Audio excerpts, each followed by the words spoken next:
when we first provided this analysis to you, we estimated the current market price of Whirlpool that time was 689, and we projected a decline to 566 over 1 year. Since then, the prices have fallen to 651, still leaving a headroom for a 12.9% decline over the next 12 months. So the way we would like to structure this presentation is, we'll provide you a background as to why we feel that this is the valuation opinion. I'll talk to you about the external environment in which Whirlpool operates, the overall industry of the white goods market in India, and I'll also talk about Whirlpool's competitive positioning in this industry. Pradeep will then talk about the internal financial health and the strategy of the company. Sumit will then talk to you about the valuation inputs and the valuation methodology that we've used to arrive at our estimate. And then Srinjoy will conclude with the investment risk to our thesis. So kicking off, Whirlpool entered India in 1987 through the joint venture route with a $110.1 million investment. Since then, it has remained strong in India, occupying an 11% market share in the washing machine and refrigerator market. It is truly India's home expert, as they call themselves. And we've also seen that they've grown from strength to strength. So for example, last year they had an increase in top line of 16% and total revenues of 3,500 crores. And this shows that their demand is highly driven by customer discretionary incomes. So that leads us onto the next point, as to what are the drivers in this industry of growth. The first being the customer sentiment and customer incomes. So like we saw in 2009 and 10, when the 6th pay commission was announced, there was a hike in demand in this industry due to the fact of increasing incomes. We expect a similar spike next year when the 7th pay commission will be announced, which could positively affect the livelihood of 50 lakh workers on the central government payroll. In addition, we also see that due to the electrification of rural areas, and due to the upliftment of tier 2 and tier 3 cities, there could be an increase in demand. Similarly, in the white goods space, the goods are no longer considered as luxury goods. They're moving more towards necessity items as the standard of living is improving and as more and more women are taking part in the labor force. So all these point to increased growth rates. And then the way we are going to structure our presentation and the demand drivers in this industry are twofold: the primary growth and the secondary growth. The primary growth is driven by the increased per capita GDP, and the secondary growth is due to the replacement effect, and which is basically when they're trying to replace their old white goods that they have in existence. And this could be on average about 7 years. Then moving on to the competitive positioning in which Whirlpool operates. We've done a Porter's 5 force analysis, but I would like to draw your attention to two main aspects: the threat of new entrants and the competitive rivalry in the market. Now, with the surge of online marketplaces like Amazon and Flipkart, there are a variety of new entrants who pose a threat to Whirlpool by enlisting on these websites and be able to compete effectively with Whirlpool without having the same distribution network that Whirlpool has. Similarly, with India trying to be part of the Regional Economic Comprehensive Partnership and signing free trade agreements, we'll also face an increased competition from low-cost Southeast Asian producers who will further drive down prices. Also, the industry is riddled with certain idiosyncratic risks.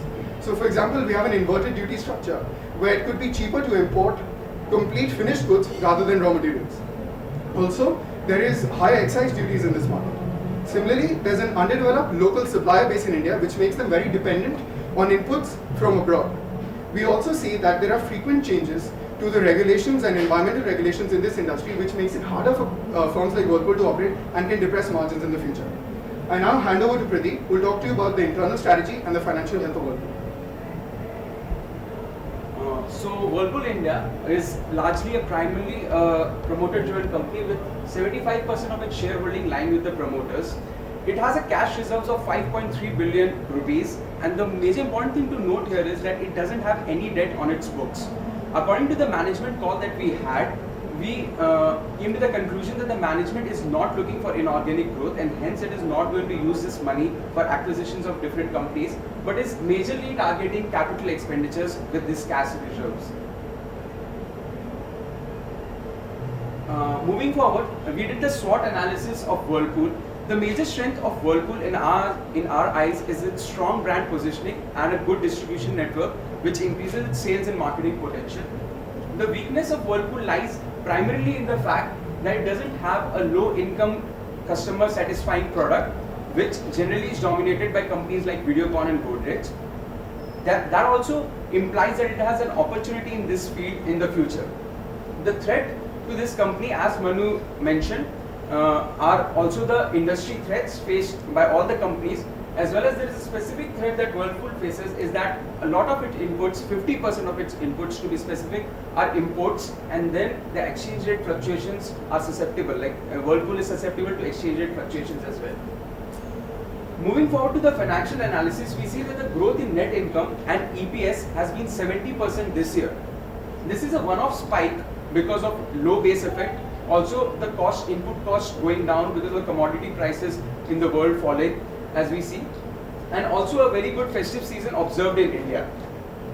What we see in the Whirlpool's market share, it is a declining market share continuously. The reason for this is, as we discussed in the management call, was the company is looking primarily for profitability and not for increasing market share. Looking at the breakdown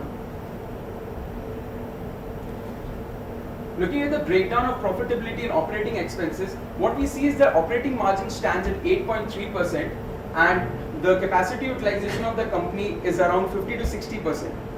Operating expenses, the most important thing to note here is that the working capital ratio has remained constant because the increase in inventories has been largely financed by trade payables. Moving forward, Sumit will take you through the valuation methodologies.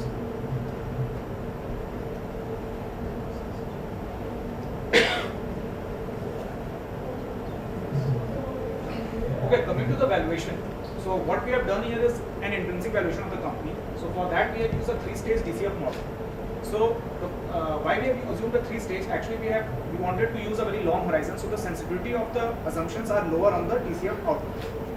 So what we did the first stage is the first 10 years. There we have assumed a CAGR of 14.7%. And why we assumed that? There are two reasons. First, we have looked at the past 5 years growth rate, which was around 15 to 16%. And what Manu had mentioned, we had done an estimate of like what's going to be the demand in the future using the primary growth rate and the secondary growth rate. For the primary growth rate, what we looked at was the difference in the per capita income of India and the world, and we estimated that India would, and the current growth rate of that, we assumed that take 37 years for India to reach that, and using that we calculated the growth rate in the penetration, and from there we got the primary demand, and then we used the 7-year cycle and calculated the secondary demand, which would be the replacement cycle of which the people have bought 8 years back, and then we summed up to come up with the growth rate which was volume growth rate of around 5 to 6%, and we assumed the price inflation increase in the price of about 8%. So that was very close to what we have assumed. So in the first 10 years, we have assumed the growth rate of CAGR of 14.7%. But one thing is that we have not assumed it uniform 14%. What we assume is a cycle. Is like every 5 years we have assumed that it would be 25% and in between 14%. Why 25%? Because what we saw that there was a spike when there was 6-pay commission and earlier also. And there is also, when we look at the quarterly earnings, there is a spike in the first quarter of the year. That is, and what we thought that that's majorly because of the bonuses which are awarded to people, and that is again reinforcing the statement that discretionary income affects this very much. So using that cycle, we got the 10-year cycle growth rate of 14.7%. The next 15 years, we have assumed the growth rate of 12% CAGR. We have moderated it, assuming that the competitive pressures will increase and the growth rate would go down. And the final, the terminal growth rate, we have assumed 7%. Although it looks high, but since India is targeting inflation of around a band of 4 to 6% currently, so we are assuming that price inflation in the GDP real growth rate of 2%, so that's very close to 7%. So that's the terminal growth rate. So using these assumptions, we calculated the FCF, and this formula is immediate in monthly non-tax.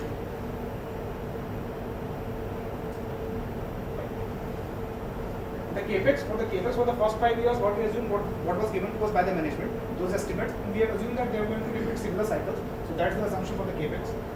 Then for cost of equity, what we have used is a basic CAPM model.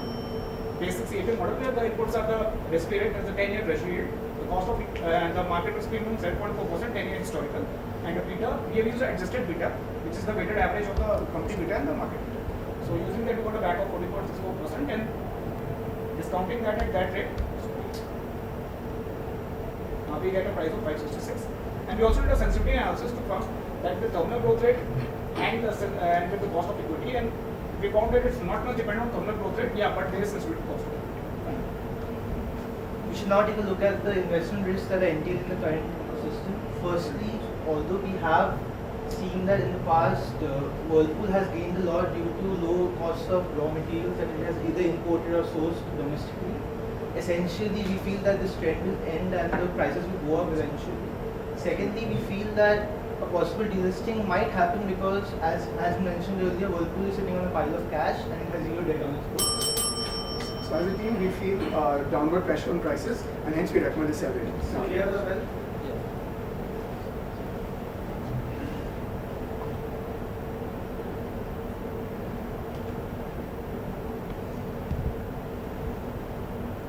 Yeah, sorry. In the quarter 5, you said that there is a threat of new entrant, and you mentioned Amazon. So can you explain how Amazon can be a threat to Whirlpool? So for example, like Whirlpool has already invested a lot in establishing distribution networks around the country. Now, if a new player wants to list itself on Amazon, it gets provided with that. It gets provided with a much easier distribution network and doesn't have to invest to the same extent as a Whirlpool has to in order to reach the retailers and the final customers. This is why we feel, and it has a lower investment start rate as well. Yeah, so for example, if you look at the Amazon model, I mean, the it can be a channel for Whirlpool rather than as a threat. Definitely, it can be an opportunity as well. But since there are a lot more people who would want to enter the market, it could be a larger threat. So in the era of online retailing, we talk about the end tail, right, of the distribution curve, and wherein the end tail comprises of companies which are generally not able to market themselves in brick and mortar stores, but they're able to do so in online retails because there's always demand for niche products which are demanded but maybe not supplied if the consumer demand is really less for that product. That Amazon will be able to supply. Whirlpool will lose its competitive advantage. You have made a statement that you have. So second was on the one of the reason you said that inverted duty structure. So anyway, he is importing 50%. So how come that affect him actually? Inverted duty And structure. as it is, I think he's not investing too much in fixed So assets. there are two things that need to be considered apart from the inverted duty structure that India is gaining. India is collaborating with a lot of countries and signing free trade agreements as well as the regional comprehensive economic partnerships in which what is going to happen is because of the inverted duty structure, the imports becomes costlier as the finished goods becomes easier to import in the The country. finished goods is cheaper than imports of raw material, so Whirlpool will So- lose, but the other players who will The generally Whirlpool India will lose. Because most of their inputs because most of the inputs are imported. Whereas someone else who's importing a complete finished good will find it cheaper and easier to the compete. Whirlpool with. can also switch to that model, but since they already have a capex in India and they have factories, so definitely they are going to incur some fixed costs, which the others won't. And if you look at the capacity utilization, it's only at 60%. So company probably would not want to shift its base to a foreign country. See, you have looked at the DCF method, right, for the valuation. So there are some limitations of the DCF valuation method, right? So what are those limitations? What if what are the risks that we miss out a good investment opportunity? Basis some of those limitations of DCF method. So can we take you through the sensitivity analysis chart once again? So yeah. So we look here, like the cost of equity that we arrived at was 14.64% and the terminal growth rate that we assumed was 7%. Now if you look, even if we increase our cost of our terminal growth rate to 7.5% and decrease our cost of equity to 14%, we are still hitting only the current market price, which is 649, which gives us a better impetus to our recommendation that currently the stock seems to be overpriced. Those are not the limitations of the DCF method, right? They are assumption risks. What are the limitations of the DCF method? If some of those limitations probably kick in, and then we may lose a good investment opportunity. Yeah, one of the limitations is very common, like this terminal growth rate, we are assuming there's a going concern. So that might not be the case. Economic cycles will come and the company might not exist at all. It might exist in a different form. So that we cannot assume, and we are assuming till eternity. So that's a very big limitation. And when we use methods like valuation, relative valuations and all, we are looking at the current.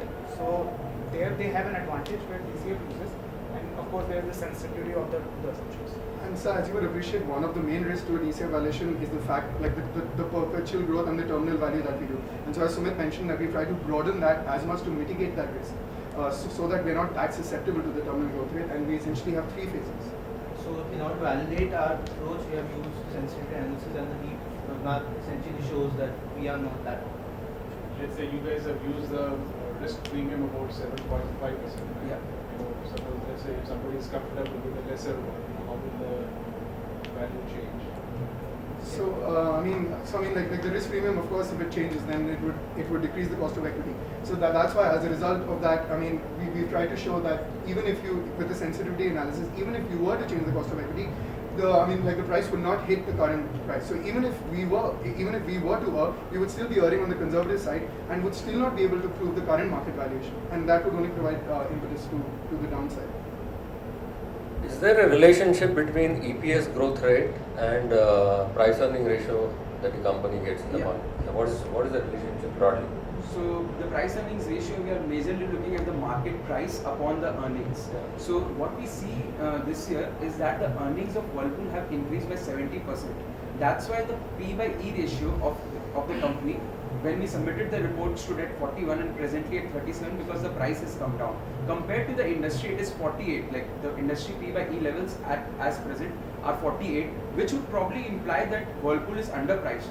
But then our argument that the EPS has a substantial increase of 70% this year mitigates this fact that this is a one-off spike only because of a low base effect as well as the costs coming down. It has does not have a direct relation with the EPS, but the growth rate of the EPS. So P by E Okay. multiples, the growth rate. So now I'll ask you the next question. I'll tell you 2 or 3 data points and tell me, in your best estimate, not looking at the relative P ratios, what should be the P ratios? Okay. The 9-year sales growth CAGR of Whirlpool is 11%. Okay. The sales have been more or less flat between 2010 to 2014, with only one spike last year, FY15, of 16%. 6 months it is flat again.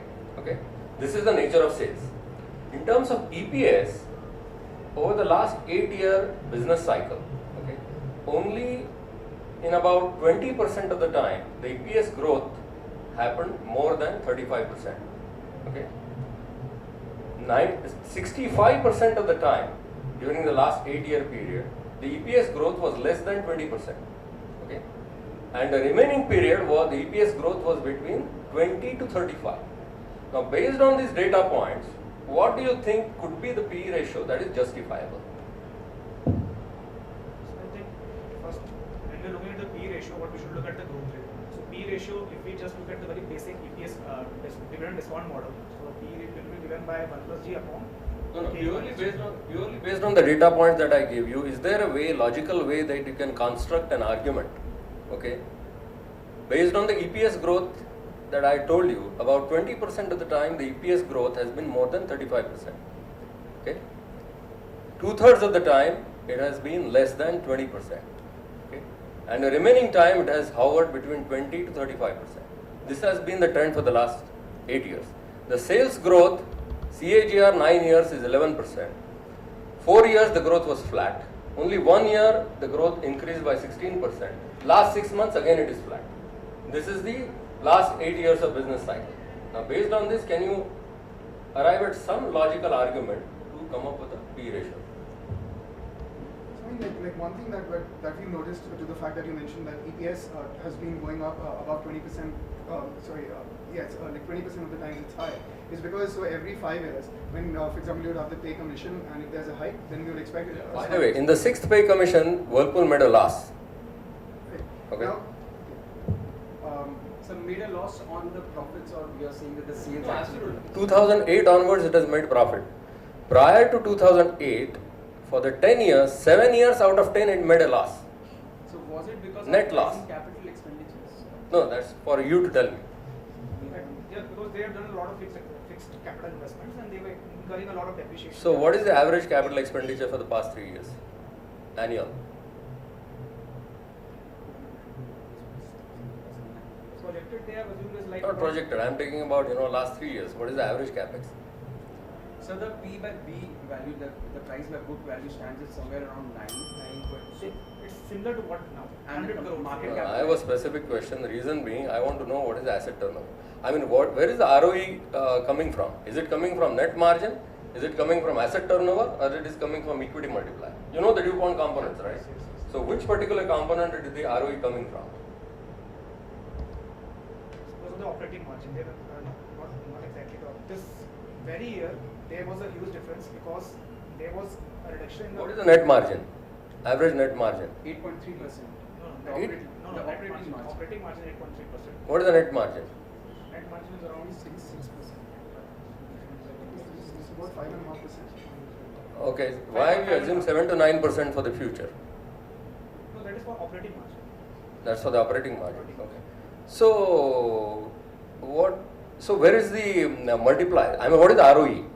The ROE stands at 26. Yeah. So where is the ROE mainly coming from in the DuPont?